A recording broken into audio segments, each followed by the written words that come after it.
Aphrodite is the goddess of love, beauty, pleasure, and procreation, as well as one of the 12 Olympians from the Greek pantheon.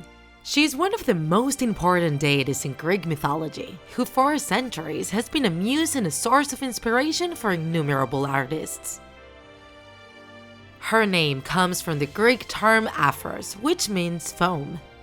According to one of the most ancient and widespread myths about her, it is said that the titan Kronos, after ripping out the genitals of his father Uranus, threw them to the ocean. From Uranus' seed, Aphrodite was born, in Paphos, Cyprus. She was born as an adult with unparalleled beauty. Many people are not aware, but Aphrodite is commonly portrayed as a self-absorbed and easily offended woman with a bad temper. It is likely because of that her life was filled with love affairs, infidelity, and revenge. Her captivating nature made her a very venerated goddess, and a testament to that is her prominence in so many myths. One of these tells that Zeus was worried that Aphrodite's extraordinary beauty would cause rivalries among the other gods, as each one of them wanted to have her exclusively. That's why he forced her to marry Hephaestus, the god of the blacksmiths, fire, and forge, who, unlike the other gods, was ugly, crippled, and hobbled. Although Hephaestus would gift her beautiful jewels made by him, Aphrodite was not happy by his side. And that's why she ended up having a lot of lovers, both gods and humans, cheating on him since the very beginning. However, if there was one god she had a special interest in, was Ares, the god of war. While Hephaestus worked in the forge, Ares would visit Aphrodite secretly. However, there was someone who would ruin their happiness. Helios, the sun incarnated who saw everything from the sky.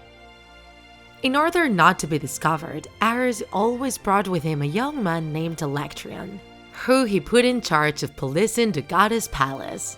However, one day Electrion fell asleep while guarding the place and couldn't warn Ares and Aphrodite about Helios getting in. The sun itself, after seeing Aphrodite with a lover in bed, immediately went to Hephaestus and told him everything.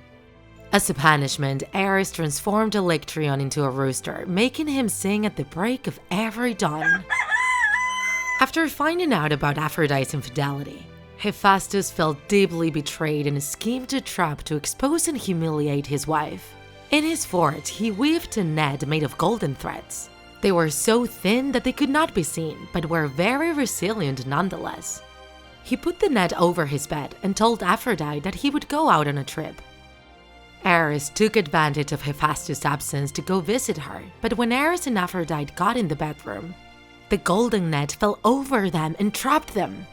Then Hephaestus went into the room to witness the scene and proceeded to summon all of the gods so they would also witness the infidelity of his wife. All of the gods pointed and laughed at them, and then Hephaestus demanded that his marriage dowry was given back to him. Poseidon decided to intercede in favor of the lovers, offering to compensate Hephaestus.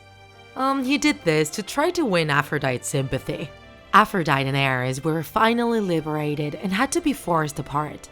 However, even that experience was not enough to stop them from farther seeing each other, as they ended up having many kids. The fruits of love and war: Phobos, Deimos, Adrastia, Anteros, Harmonia, and Eros. Aphrodite was also one of the main figures in the Trojan War. She participated in the judgment of Paris, catalyst of that very war, and participated in one of the most famous episodes of Greek mythology, known as the Apple of Discord. Peleus and Thetis, future parents of Achilles, got married and invited a big number of gods and mortals to their wedding. However, they forgot to invite Ares, goddess of discord, who got really mad after such disrespect. She went to the ceremony uninvited, and during the banquet, she threw a golden apple with a message that said, "For the most beautiful." That provoked three of the present goddesses, Hera, Athena, and the very Aphrodite. Nobody dared to choose among them, and although Zeus had to be the judge, he didn't want any of them to become his enemy. Thus, he handed over his role to Paris, son of the Trojan king. The three goddesses started to make him promises in exchange of obtaining his approval. Athena promised to give him wisdom and glory. Hera offered to give him a kingdom. And Aphrodite, she promised to give him Helena from Sparta, the most beautiful mortal woman. Paris, seduced by the idea, finally decided to choose Aphrodite, proclaiming her as the most beautiful goddess. This unleashed the wrath of Hera and Athena, who would later take advantage of Helena's kidnapping to ignite the Trojan War.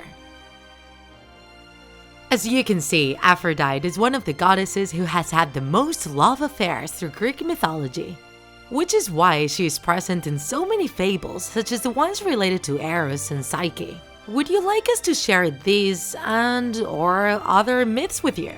Leave your suggestions in the comments and remember to be cautious around the goddess of love, as she can backstab us when we least expect it.